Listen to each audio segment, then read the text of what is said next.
안녕하세요, 박 대표입니다. 두산 엘러비리티 6만원이 깨졌 뻔하다가 다시 반등이 나오긴 했는데 어제 그제 한 4% 가까이 빠졌죠. 최근에 별로 의미 없는 등락이 이어지고 있습니다. 추세가 밑으로 깨고 내려가는 거 아니냐 이런 얘기들을 많이 하시는데요. 지난번에 한번 51,100원까지 주가가 흔들리는 모습이 나왔습니다. 확 밀었죠, 밑으로 갑자기. 왜 이런 급락이 나왔을까요, 여러분? 굉장히 수상한 급락입니다, 이거는. 근데 여기서 중요한 거는 개인들의 신용과 담보대출 매물이 많이 털렸습니다. 그리고 또 하나가 있죠. ETF. 원전 관련 설정했던 ETF에 있던 물량도 털렸습니다. 일정 구간을 지나면 로스컷이 나가게 돼 있거든요. 개인들 물량도 털리고 ETF 물량도 나오고 어쨌든 별로 달갑지 않습니다. 갑자기 급락이 나왔던 거 횡보 구간이 이어지다가 주가가 이렇게 갑자기 옆으로 빠져버리게 되면 굉장히 불안해집니다. 개인들의 심리는 두 개죠. 공포하고 포모, 기대감입니다. 약간 피오의 국면으로 가는 것 같지 않습니까, 지금? 올라오는 대로 팔고 싶어 할 겁니다. 세력들이 오히려 이런 걸 노릴 수도 있다는 얘기죠. 물량을 털고 다시 땡길 수도 있다는 얘기입니다. 물론 밑으로 급락할 수도 있습니다. 두산은 올라올 때 큰 조정을 안 받고 그냥 올라왔습니다. 차트 보시면 알겠지만 이 주봉상에서 올해 장대 양봉이 연속으로 6개가 올라왔습니다. 누가 보더라도 조정이 별로 없었습니다. 갑자기 여기서부터 밑으로 급락이 나오는 모습 살짝 불안해집니다. 일단 냉정하게 좀 바라볼 필요가 있는데요. 최근에 기관 동향, 외국인 동향 보시면 외국인들이 조금씩 매도하고 있는 모습이 나옵니다. 아주 공격적인 매도나 매수는 아니죠. 외국인의 단계는 매수는 4가지 단계가 진행됩니다. 저가 매수 단계, 구간 매수, 근저보가, 시장가입니다. 지금 가장 낮은 단계입니다. 아직 2단계, 3단계는 아닙니다. 계속 털면서 물량을 좀 받아가는 모습입니다. 지분이 크게 줄진 않고 있죠. 매수는 하되 공격적인 매수가 아니라는 얘기죠. 그리고 최근에 보시면요, 두산 엘러비리티가 신용융자와 담보대출 금액이 폭발적으로 늘어났습니다. 이런 것도 굉장히 불안한 요인입니다. 일단 신용이나 담보대출이 늘어나게 되면 변동성이 굉장히 커지게 됩니다. 주가가 급등 나갈 가능성이 있다는 얘기죠. 가장 중요한 외국인들의 매수는 1단계 매수입니다. 털면서 조금씩 받아가는 모습이고요. 두 번째, 신용융자와 담보대출이 조금씩 늘어나고 있습니다. 그리고 또 하나가 있죠. 공매도. 이것도 무시 못합니다. 공매도였다가 환매수, 스키즈 가능성도 있습니다. 그리고 하나가 더 있습니다. ETF 물량. 지난번에 로스컷이 한번 나왔죠. 어쨌든 수급상으로 복잡해졌습니다. 이 국면에서 어떻게 대응해야 되는지 대응 전략. 먼저 최근 이슈들에 대한 분석과 차트적인 부분, 대응 전략 리포트 순서로 한번 진행해 보려고 그러는데요. 두산 엘러비리티 오늘도 일단 6만원 위, 6만원 과연 깨지고 내려갈 것인지 지킬 것인지 이 전쟁이 이어질 것 같습니다. 오늘 뉴욕 증시는 휴장을 했죠. 노동절 휴장입니다. 일단 최근 이슈 보시면요, 두산 엘러비리티 잘 아시겠지만 웨스팅하우스, 지난번에 웨스팅하우스 껍데기 계약이 있었고 미국과 유럽에 진출하지 말라 이런 게 있었는데 합작에서도 불발이 됐습니다. 조인트 벤처를 만들어서 미국에 진출한다는 얘기가 나왔었는데 리스크는 한 손에 몫이다. 왜 이런 현상이 나타나느냐, 여러분. 미국은 원전에 설계 기술을 많이 갖고 있습니다. 그리고 한국은 만들기 잘 만듭니다. 생산하는 거, 제작하는 거 이런 걸 잘하고 있어요. 쉽게 말해서 반도체도 설계하는 팹리스와 만드는 파운드리가 나눠집니다. 미국은 이 기술을 갖고 있고 웨스팅하우스가, 두산은 만들기 잘 만듭니다. 그래서 미국에서 두산을 원전계의 TSMC라 그럽니다. 설계 원천 기술을 갖고 있지 못하기 때문에 이런 현상이 벌어지는 겁니다. 웨스팅하우스 계속 논란이 있는 상황이죠. 그리고 빅테크와 SMR 협력을 하겠다. 아마존인데요. 빅테크들이 SMR에다 원전에다 관심이 집중되는 것은 바로 확실한 에너지원이기 때문입니다. AI 데이터 센터는 상당히 전력을 많이 소모합니다. 2030년이 되면요, 전 세계 데이터 센터가 한국의 1.7배 전력을 소모합니다. 감당이 안 되는 거죠. 그래서 현실적인 대안으로 떠오르는 게 바로 SMR입니다. 왜 SMR이 현실적인 대안이 되냐면 SMR은 대형 원전 대비해서 건설 비용이 4분의 1밖에 안 듭니다. 방사능 리스크가 없고 내륙에도 건설이 가능합니다. 이런 많은 장점 때문에 북미 지역에다가 데이터 센터 옆에 SMR을 실제로 그렇게 건설을 하고 있습니다. 빅테크들이 가장 현실적인 대안으로 꼽은 게 바로 이 SMR이에요. 가장 확실한 에너지원, AI 데이터 센터에. 그리고 지난번에 우리나라 왔었는데요. 빌 게이츠 이미 20년 전에 원전 베팅했습니다. 테라파워로 세웠고 매년 22% SMR이 폭발적인 성장을 하고 있습니다. 바로 AI 데이터 센터 때문입니다. 일찌감치 내다본 거죠. AI 시대가 되면 너무나 많은 전력을 먹을 것이다. 가장 확실한 전력원이죠. 그리고 SMR로 돈이 몰리고 있다. 빌 게이츠가 세운 테라파워, 울트만의 오클러. 빌 게이츠가 테라파워에 9천억을 유치했고 샘 울트만이 오클러에 6천억 확보했습니다. SMR 주식들이 올라가는 건 바로 이것 때문입니다. AI 덕분에 급등이 나오고 있다는 얘기입니다. 한국이 미국에서 원전을 지어달라 이런 제안이 나와서 실제로 조인트 벤처가 논의됐었는데 무산이 됐죠. 근데 미국이 지금 급하다는 거. AI 데이터 센터 때문에 원전 정책이 180도 바뀌었습니다. 원전을 25년 동안 300기를 짓겠다. 46년 전에 원전 사고로 딛고 AI 데이터 센터 때문에 원전을 베팅을 하기 시작했습니다. 그리고 여기까지는 좋은데 두산이 잠보각제가 하나 있죠. 유동성 문제입니다. 투자를 해야 되는데 돈이 없다는 얘기죠. 박해 지분 담보로 2조 가까이 담보 대출을 했고 그 다음에 채권 발행이 있었죠. 800억에 의해서 700억 추가 발행 얘기가 나오고 있습니다. 이런 것들이 지금은 아니지만 주가가 좀 더 만약에 밑으로 빠지게 된다. 이 뉴스가 불거지면서 급락이 나올 수 있습니다. 먼저 두산, 한수원과 웨스팅하우스의 합작은 무산됐습니다. 두 번째, 미국의 빅테크 아마존과 SMR 관련 협약을 맺었습니다. 세 번째, 빌 게이츠는 이미 20년 전에 베팅을 했죠. SMR에다가 폭발적인 성장을 하고 있습니다. 그리고 AI 데이터 센터 때문에 SMR로 돈이 많이 몰리고 있다. 빅테크에서 우리가 베팅을 하고 있죠. 그 다음에 미국의 원전 정책이 완전히 바뀌었죠. 25년 동안 300기를 지어야 된다. K원전이 가장 큰 수혜를 볼 가능성이 크고요.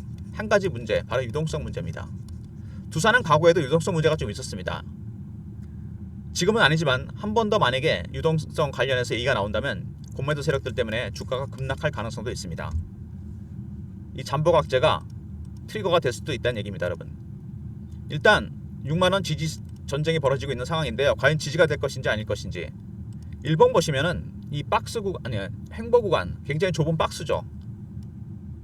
이 구간이 상당히 오랫동안 지속이 됐습니다. 급등이 나온 이후에 큰 조정 없이 갔다가 한번 여기서 급락이 나왔죠. 이게 상당히 수상한 급락입니다. 이거는 갑자기 이렇게 밑으로 뺀다는 거. 문제는 이런 식으로 한 번 더 테스트를 할 가능성이 있다는 얘기입니다. 저점을 테스트할 가능성이 있다는 거. 그리고 주봉 보시면은요, 장대 연봉이 연속으로 6개가 나왔습니다. 그리고 이렇게 앞으로 갑자기 밑으로 빼는 급락이 나오고 있죠. 이격 조정인지 실제로 물건을 팔고 나가는 건지. 월봉 보시면은 여기서 한번 하향 매집을 하다가 반등이 한번 나왔죠. 다시 누워있다가 터졌습니다. 밑에 보시면 매집 기간이 나오는데 4년 정도 됩니다. 4년의 매집 기간 동안 최고 상승률을 따져보니까 9배, 10배 정도 됩니다. 많이 오른 건 맞지만 주식은 매집하는 기간이 길어질수록 수익률은 같이 올라가게 되어 있습니다. 물론 단기간에 많이 오르긴 했습니다. 급하게 올랐죠. 하지만 더 갈 수 있다는 얘기입니다. SMR이 원전 AI 데이터 센터의 가장 확실한 에너지원입니다. 이게 한 3년에서 5년은 갑니다. 이렇게 한번 시작이 되면. 저전력 반도체나 이런 것들이 나오려면 시간이 많이 걸리거든요. 어차피 SMR이 가장 현실적인 대안이 된다는 거. 중요한 거는 두산이 올해 특히 상반기에 너무 많이 올랐다는 겁니다. 그래서 최근에 어떤 얘기가 나오냐면 여러분, 두산의 고평가 논란, 밸류에이션 관련 얘기가 나옵니다. 논란이 나오고 있는데 이 시가총액을 보시면은요, 현대차랑 비교가 많이 되거든요. 비슷한 맥락의 제조 기업인데 현대차를 보시면 최근에 시총이 얼마냐면 45조입니다. 두산은 38조. 한 12%, 10% 정도 차이가 나죠. 근데 사실 이렇게까지 차이가 크게 나지 않는다는 거. 실제로 두산을 보시면 분기 매출이 4조 정도 됩니다. 러프하게. 영업이익이 1,500억에서 2,000억 정도 나고, 현대차는 분기 매출이 44조, 10배죠. 40조가 넘습니다. 영업이익은 두산의 10배가 넘습니다. 그러면은 여기서 생각해 볼 때 현대차랑 두산 매출액과 이익이 10배에서 20배가 차이가 나는데 시가총액이 10% 정도밖에 차이가 안 난다? 글쎄요, 이게 만든 건지 모르겠습니다. 물론 주식은 단순히 수치만으로 가는 게 아닙니다. 투자 심리가 중요하죠. 내려갈 때는 더 내려가고 올라갈 때는 더 올라갑니다. 포모, 기대감 때문에 갔다는 얘기죠. 그렇다고 하더라도 실적에 비해서 주가가 너무 비싼 거 아니냐, 이런 얘기가 나오고 있습니다. 밸류에이션 논란이 나올 수밖에 없죠. 원전에 대한 기대감이 너무 컸다는 거죠. 근데 그 와중에 웨스팅하우스 논란이 터졌습니다. 빈 껍데기 계약이었죠. 로얄티 주고 나면. 그리고 미국과 유럽에 진출을 못합니다. 이게 밝혀지면서 주가가 한번 급락 나왔어요. 51,100원까지. 상당히 의미심장합니다. 실제로 기관들 외국인들은 7월경부터 물량을 좀 줄이기 시작했습니다. 시장이 바뀌고 있다는 거. 왜? 금리가 화두가 될 가능성이 상당히 큽니다. 9월 16, 17 미국에서 연준에서 FOMC가 열립니다. 여기서 금리 내릴 가능성이 있다는 얘기죠. 이미 시장은 그렇게 움직이고 있습니다. 금리가 내려가게 되면요, 어떤 기업들이 수혜를 보냐면 IT나 바이오, 중소형주가 수혜를 봅니다. 물론 원전, 조선, 방산, 원전 더 갈 수도 있습니다. 하지만 시장은 이쪽으로 돈이 움직이고 있습니다. 말하자면 머니 무브가 일어나고 있다는 얘기죠. 대출이 많은 기업들, 금리가 높은 이자를 많이 쓰는 기업들, 빚이 많은 기업들이 갑니다. 특히 R&D 비용이 많은 기업들은 IAT나 바이오 이쪽으로 돈이 가고 있다는 거. 그래서 조금씩 물량을 정리하는 분위기입니다. 그래서 기관들 외국인들의 전략을 알아야 돼요. 과연 그들이 지금 어느 단계에서 움직이고 있는지, 물량을 정리하는 단계인지 아닌지 기술적 신호와 패턴을 포착해서 박 대표가 대응 전략 자료를 만들었습니다. 과연 그들이 어떤 단계에서 매매를 하고 있는지 매매 전략이 들어가 있고요. 시나리오와 타점이 들어가 있습니다. 그리고 신호를 포착하고 패턴을 분석하는 방법도 포함되어 있는 자료입니다. 010-3158-8575 두산하고 알로 보내신 리포트를 보내드립니다. 두산 LRBT 리포트고요. 그리고 실시간 대응방이 있습니다. 이 두산 관련해서 이렇게 속보라든지 차트 분석, 매매 사인, 주식 교육시켜드리는 방인데요. 영상 구독하신 분들 문자 승인이라 보내시면 방에 입장시켜드립니다. 텔레그램 방과 대응전략 리포트까지 미리미리 확보해 두시고요. 그리고 이 최근에 주가가 이렇게 급등락하는 모습이 나오면서 두산 문자로 신호를 달라는 분이 많았습니다. 매매 신호를 문자로 달라는 분이 많았는데 과거에 박 대표가 LS 엘렉트릭을 매매할 때 보냈던 문자 신호입니다. 종목명, 매수가, 비중, 사유까지 이렇게 문자 신호로 받고 싶으신 분들은 3158-8575 문자를 두산이라 보내시면 제가 타점을 문자로 공유해 드리도록 하겠습니다. 문자 신호 원하시는 분들 두산이라 보내시면 되고요. 아까 말씀드렸던 대로 금리 인하가 대세가 되고 있습니다. 관련 종목들을 박 대표가 서머리에서 이미 담았어요. 영향 분석과 최대 수혜 업종, 핵심 중소형주. 이거는 그냥 언론에 나온 자료가 아니고요. 박 대표가 주간 정보회의라고 증권 관계자들, 언론사 관계자들과 함께 펀드 매니저나 애널리스트, PB들 일주일에 한 번씩 모임을 합니다. 강남이나 여의도 쪽에서. 여기서 나온 겁니다. 지금 어떤 세력이 어떤 종목을 사고 있고 어떤 종목을 팔 거며 어떤 종목에 어떤 이슈가 있는지, 이걸 찌라시라 그러는데 찌라시 아닙니다, 여러분. 근거가 있는 다 내용들입니다. 예전에 증권가의 엑스파일이라고 했었죠. 그것도 실제로는 다 진실로 밝혀졌습니다. 주간 정보의 자료 이거에 따라 만든 건데요. 실제로 담고 있는 종목들 IT, 바이오, 중소형주가 많습니다. 얼마 전에 미국에 100조짜리 헤지펀드가 들어와서 베팅이 시작됐는데 이 친구들이 산 것 중에 조방어는 하나도 없습니다. 금리나 수혜주들. 3158-8575 금리라 보내시면 리포트를 보내드리도록 하겠습니다. 두산은 두산대로 매매하시고 조방원이 그렇다고 끝났다는 건 아닙니다. 매기가 움직이고 있다는 거, 매수세가 이동하고 있다는 거, 금리 리포트도 꼭 챙기시기 바랍니다. 두산 관련해서 먼저 두산하고 알로 보내시면 대응전략 리포트가 나갑니다. 기술적 신호와 패턴에 따른 대응전략, 시나리오와 타점이 들어가 있고요. 그 다음에 구독하신 분들 승인 문자 보내시면 텔레그램 방에 입장시켜드리고, 그 다음에 두산이라 보내시면 문자 신호로 알려드립니다. 매매 신호 모든 무료 서비스는 010-3158-8575 여기로 신청하시면 되고요. 자료가 안 들어온다 스팸 문자 확인하시고 한 번 더 보내주시고, 아니면 이메일 주소를 보내시면 요청하신 자료를 그쪽으로 보내드리도록 하겠습니다. 두산 에너빌티가 여러분 차트를 보시면 아시겠지만 원전 대장주입니다. 주봉상에도 봐도 조정이 별로 없었죠. 그냥 땡겼습니다.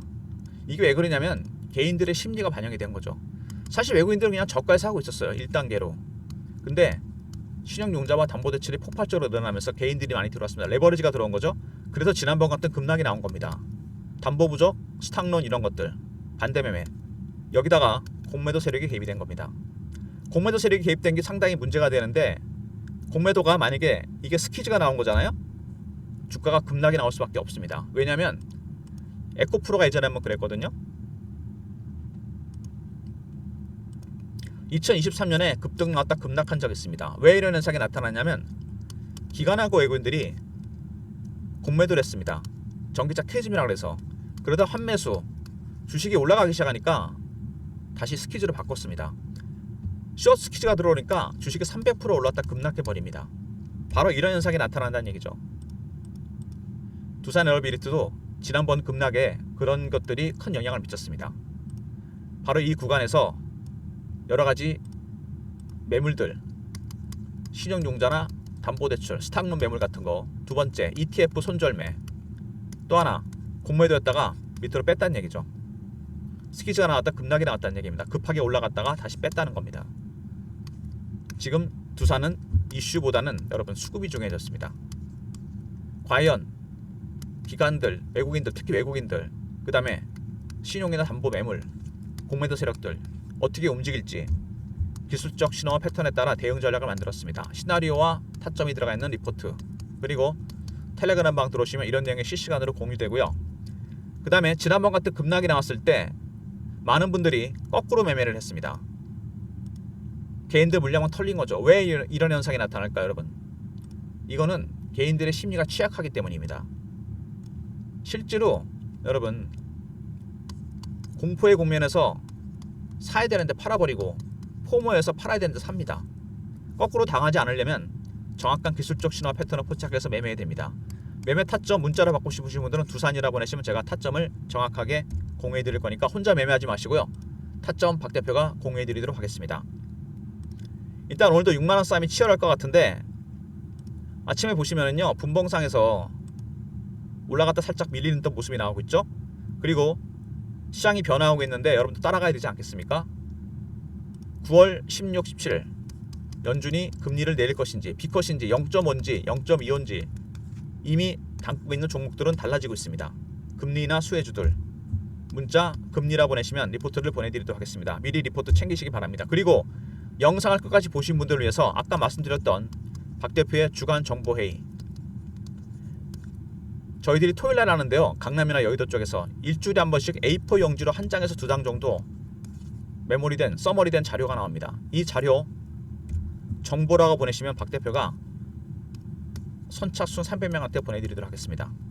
이거는 너무 노출이 되면 안 되기 때문에 손이 빠르신 분들 선착순 300명 문자 정보라 보내시면 보내드립니다. 영상을 중간에 나가신 분들은 모르시겠죠. 끝까지 보신 분들을 위해서 마지막에 알려드립니다. 주간 정보의 자료 정보라 보내시면 선착순 300명한테 보내드리도록 하겠습니다. 자료 챙기시면 아마 여러분들 따끈따끈한 정보를 확인할 수 있을 겁니다. 아직 언론에 공개 안 된 자료들이에요. 좋아요 구독 부탁드리고요. 구독하신 분들 문자 승인 보내시면 텔레그램 방에 입장하고 두산 리포트와 금리 리포트 꼭 챙기시기 바랍니다. 정보는 300명이니까 서둘러 주세요. 좋아요 구독 부탁드리고 박 대표 인사드립니다. 감사합니다.